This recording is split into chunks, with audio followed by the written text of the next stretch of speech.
If you have this style of door lock, it's a Hartal door lock, and you're finding the door difficult to close, like you have to really slam it, or it just won't pull too firmly, then I'm going to show you how to check and adjust.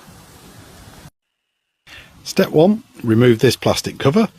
It's simply held on with 2 little screws, so remove the screws, take that cover off.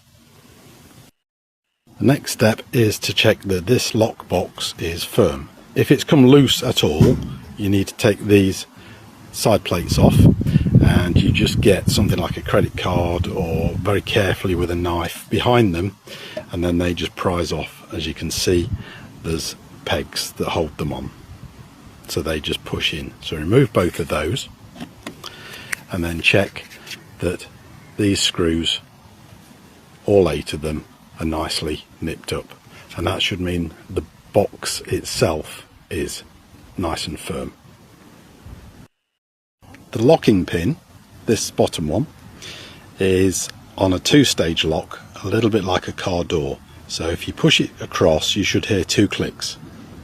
That's the first locking position, and that's the second locking position. After we've adjusted the door, it should lock and pull to onto the second locking position. But for now, leave it in the unlocked position. Next, you're going to slacken the 2 hex bolt at the top and the bottom of this plate. And what we're going to do is we're going to move this keep plate fully forwards and then retighten those screws. So we're going to put it in the slackest position but nipped up. Next, we're going to gently pull the door to, and we're going to listen for those 2 clicks. There's the first one, there's the second one. Now this one is going into the second lock position, which is what we want. When I first did this, it wouldn't go onto the second lock position unless you pulled really hard and slammed the door. And what was happening was the pin was hitting the bottom of here, so it couldn't travel down far enough to go into the second lock position.